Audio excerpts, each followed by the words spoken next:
जय श्री कृष्णा। कैसे हैं आप लोग फ्रेंड्स। आज की चर्चा काफ़ी महत्वपूर्ण होने वाली है क्योंकि आज हम चर्चा करने जा रहे हैं आपके बैंक स्टेटमेंट की, आपके जो फाइनेंशियल स्टेटस है, आपकी जेब का जो धन है, इन सभी विषयों को। क्योंकि वर्तमान समय में आपके दो केंद्र भावों का स्वामी ग्रह जो है वो अपनी चाल को पूरी तरीके से परिवर्तित कर रहा है। कभी कभी देखिए गोचर में ग्रहों की कुछ ऐसी चाल चल जाती है कि जिसको अगर हम समझ लें तो फिर हमारे जो लाभ का प्रतिशत है लाखों करोड़ों में हो जाता है, यानी कई गुना बढ़ जाता है। और अगर हम इसको ना समझकर कार्यों को करते रहते हैं तो यही हमारे लिए हानि में तब्दील हो जाता है। तो वर्तमान समय में आप समझ ही गए होंगे कि हम चर्चा कर रहे हैं बुधदेव महाराज की। बुधदेव महाराज जो कि आपके पंचम स्थान में गुरु और शुक्र के साथ युति कर रहे हैं। गुरु शुक्र के साथ युति कर रहे हैं और बुध का जो नक्षत्र वर्तमान समय में है वह पुनर्वसु नक्षत्र रहने वाला है। पुनर्वसु नक्षत्र के स्वामी जो हैं वो स्वयं गुरुदेव महाराज हैं और गुरुदेव महाराज वर्तमान समय में उच्च के हैं, जिस कारण से पुनर्वसु की शक्ति भी बहुत बढ़ी हुई रहेगी। यानी इसका प्रभाव जो बुध को मिलेगा वो काफ़ी सशक्त अवस्था में रहने वाला है। बुधदेव महाराज जो कि आपके फाइनेंशियल स्टेटस, आपकी वाणी, आपकी कम्युनिकेशन, कमोडिटी और आपकी वाणिज्य वर्ग के लोगों को देखता है। और यहाँ पर देखिए गुरु के साथ कई सारी स्थितियाँ ऐसी बन रही हैं जो गुरु की शक्ति की में वर्धन कर रही हैं। अब गुरु की शक्ति में जब वर्धन हो रहा है तो जाहिर सी बात है पुनर्वसु नक्षत्र भी बहुत सशक्त हो रहा है।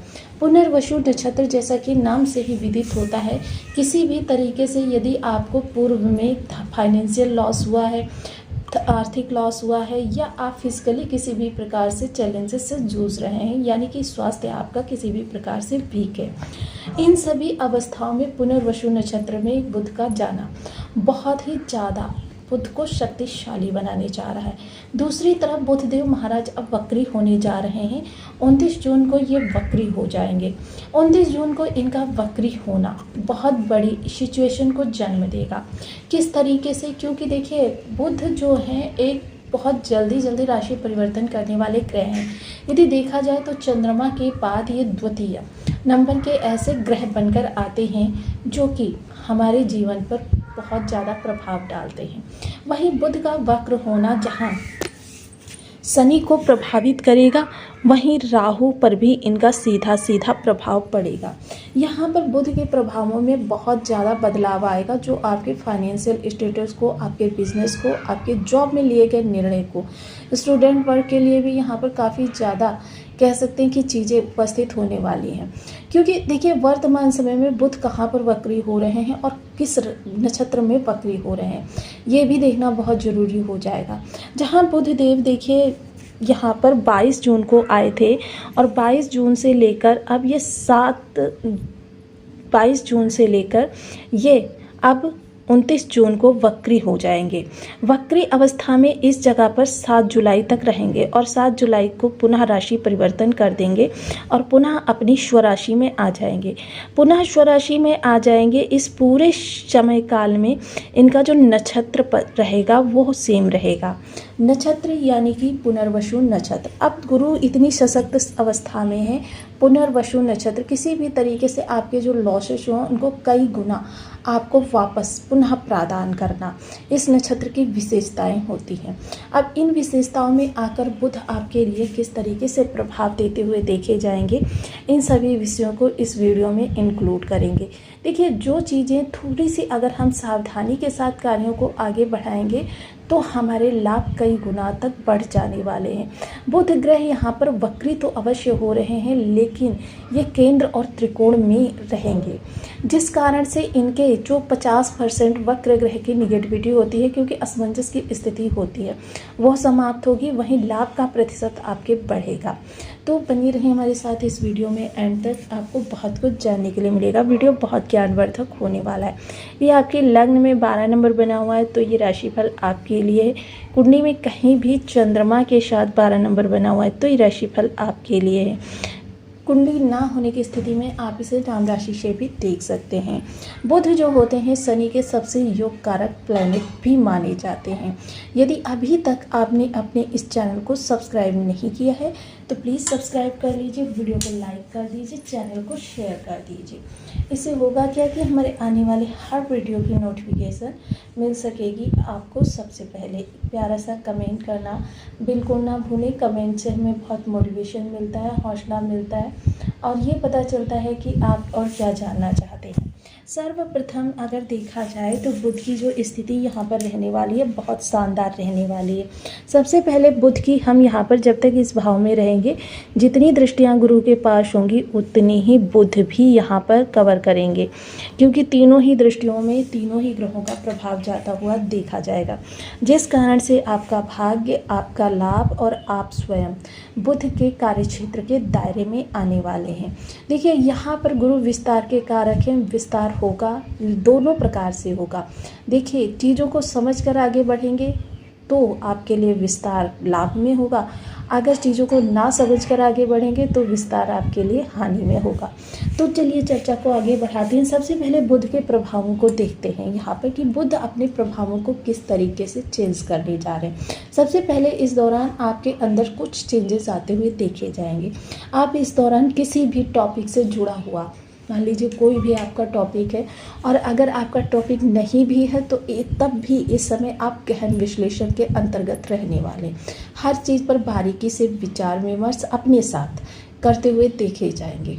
और जब बहुत ज़्यादा विचार विमर्श करेंगे, बहुत ज़्यादा आश्वस्त हो जाएंगे किसी चीज़ की श्योरिटी के प्रति, तब आप उस चीज़ पर अमल करेंगे। तो ये चीज़ तो आपके लिए बहुत अच्छी हो रही है। वहीं देखिए कुछ लोग ऐसे भी होंगे जिनके लिए निगेटिव प्रभाव हो रहे होंगे, तो उनके लिए क्या होगा, किसी दुखद अप्रिय घटना को पूर्व की वो याद कर कर के चिंतन करते रहेंगे उसका, जिसका कि उनके व्यक्तिगत स्वास्थ्य पर भी निगेटिव प्रभाव पड़ेगा और उनकी कह सकते हैं फाइनेंशियल स्टेटस पर भी विपरीत प्रभाव पड़ता हुआ देखा जाएगा। तो इसलिए जितना संभव हो सके कार्य पर फोकस रखें। हाँ, अगर कार्य से संबंधित कोई बहुत बड़ा निर्णय लेना हो तो उस पर देखिए थोड़ा सा आपको इस समय तर्क वितर्क करना बहुत आवश्यक है। हालांकि जिन लोगों के लिए निगेटिव है वहाँ पर कुतर्क भी होंगे। इस समय ये राहु थोड़ा सा आपको भ्रम में जरूर उलझा कर रखेंगे, लेकिन अगर आप थोड़ा सा समय लेंगे और चीज़ों को, वस्तु स्थिति को आत्मचिंतन के द्वारा समझने का प्रयास करेंगे तो जीत अंत में आपकी होगी। पहले की अपेक्षा कई गुना आपको इस समय बेहतर प्रभाव मिलते हुए देखे जाएंगे, यानी निर्णय जो भी आपका होगा वो पहले से काफ़ी बेहतर होता हुआ देखा जाएगा, जिसकी वजह से आपको इस समय बड़े लाभ भी होते हुए देखे जाएंगे। यहाँ पर मेन चीज़ क्या है कि आप बुध जो हैं इस समय थोड़ा सा आपको भ्रमित करके रखेंगे, लेकिन पुनर्वसु नक्षत्र में होने के दौरान, क्योंकि सात्विक ग्रह के नक्षत्र में है जो कि ज्ञान का कारक ग्रह कहा जाता है, तो अंतोगत्वा जो चीज़ें आपको गहन विश्लेषण से प्राप्त होंगी वो सटीक होंगी और आपके लिए काफ़ी फायदेमंद भी होंगी, क्योंकि विस्तार इस समय पर आपको प्राप्त होना है। आपको इस समय पुनर्वसु नक्षत्र के प्रभाव से वो चीज़ें प्राप्त होनी है जिनके लॉस को आप झेल चुके हैं, तो ये आपके लिए बहुत अच्छी स्थिति कही जा सकती है। वहीं दूसरी तरफ देखिए कुछ लोगों के लिए अति सोचना, मतलब सोचेंगे और वो भी ज़रूरत से ज़्यादा सोचेंगे। मोस्टली वो इस समय किसी निर्णय पर पहुंचना ही नहीं चाहेंगे। चीज़ों के दोनों पहलुओं को, कोई भी कार्य है आपका उससे जुड़े हुए दोनों पहलुओं को इस समय ग्रह आपको दिखाएगा, निगेटिव भी पॉजिटिव भी। अब इसका परसेंटेज क्या है ये भी आप आसानी से आंक लेंगे, लेकिन इस समय थोड़ा सा आप कह सकते हैं ना कि मन भय खाएगा चीज़ों में आगे बढ़ने से, उसी पर आपको इस दौरान विजय प्राप्त करनी है। वहीं व्यवसाय और के निर्णय के लिए यदि कहा जाए, क्योंकि व्यवसाय वर्ग के लिए कारक ग्रह होते हैं बुधदेव महाराज, तो ऐसे लोगों को थोड़ा सा कह सकते हैं कि चीज़ों को सावधानी के साथ आगे बढ़ाना चाहिए। थोड़ा सा आपने व्यवसाय के लिए बैक प्लान जरूर रखना चाहिए, क्योंकि यदि बैक प्लान नहीं रखेंगे तो फिर आपके लिए प्रॉब्लम्स क्रिएट हो सकती हैं। वाणी और लेखन से जुड़े हुए लोगों के लिए भी एक सलाह रहेगी कि इस दौरान वाणी बहुत ज़्यादा प्रखर होती रहेगी। देखिए ये प्रखर वाणी हर व्यक्ति वर्ग के लिए है, चाहे वो वाणिज्य वर्ग का है, चाहे जॉब वाला व्यक्ति है, चाहे स्टूडेंट है, किसी भी वर्ग से जुड़ा हुआ व्यक्ति है, वाणी हर किसी के लिए बहुत ज़्यादा मुखर रहेगी। अब मुखर होने की स्थिति में क्योंकि आपके राहु द्वादश स्थान पर विराजित हैं, यहाँ पर थोड़ा सा आपके लिए चैलेंजेस भी उपस्थित होंगे। अब देखिए, कुछ लोगों के मन में संशय भी उठ रहा होगा कि ये ग्रह जो है जब इस स्थान पर पहले था तो हमारे लिए कुछ अच्छा नहीं किया, लेकिन यहाँ पर स्थिति पूरी तरीके से भिन्न हो रही है, क्योंकि पिछले समय में ग्रह जो था मार्गी था, अब ग्रह जो होगा वक्री होगा। यहाँ पर लंबे समय तक ये निवास करने वाले हैं, जिसकी वजह से आपके लिए क्या है कि मतलब प्रभाव आपके चतुर्थ स्थान से मिलते हुए देखे जाएंगे। चतुर्थ स्थान पर जब इनके प्रभाव होंगे तो अब वर्तमान समय में महाशक्तिशाली अवस्था में होंगे। अब ये महाशक्तिशाली अवस्था क्योंकि वक्र ग्रह है, और वक्र ग्रह की तालमेल राहु के साथ बहुत ज़्यादा बाउंडिंग अच्छी हो जाती है, क्योंकि राहु भी वक्र हैं, बुध भी वक्र हैं। दूसरी तरफ अगर इनके नक्षत्र को देखें तो ये उच्च ग्रह वो भी देखिए कारक स्थान पर उच्च है, ग्रह के नक्षत्र में होंगे, जिसकी वजह से सर्वथा इस समय शुभानुकूल यह ग्रह आपके लिए प्रभाव देता हुआ देखा जाएगा। वहीं यदि आप बुध से ही जुड़े किसी व्यवसाय से, या बुध से ही जुड़े किसी कार्य कारोबार से, बुध से ही जुड़ी किसी जॉब से जुड़े हुए हैं, तो ये आपके लिए वरदान स्वरूप इस समय पर होता हुआ देखा जाएगा। वहीं शनि पर भी इनका विशेष प्रभाव पड़ेगा, क्योंकि शनि वर्तमान समय में बुध के ही नक्षत्र रेवती नक्षत्र से गोचर कर रहे हैं। रेवती नक्षत्र काफ़ी सशक्त नक्षत्र माना जाता है, जो बुद्धिमत्ता के लिए और कार्य कारोबार के लिए बहुत, क्योंकि इस समय बुद्धि और कर्म का समन्वयन हो रहा है, जो कि आपके कार्य क्षेत्र व्यवसाय में, हालांकि यहाँ पर थोड़ा सा चीज़ों में विश्लेषण अधिक होगा और चीज़ों में भ्रम भी रहेगा, लेकिन अंतोगत्वा जो चीज़ें आपको रिजल्ट के रूप में प्राप्त होंगी वो काफ़ी सटीक होंगी और बड़े पैमाने पर आपके लिए लाभदायक भी रहने वाली हैं। इस समय कह सकते हैं कि आपकी जेब का स्टेटस, बैंक के स्टेटस में कई ज़ीरो ऐड होते हुए देखे जा सकेंगे। अब यहीं इस ग्रह के कुछ उपायों की भी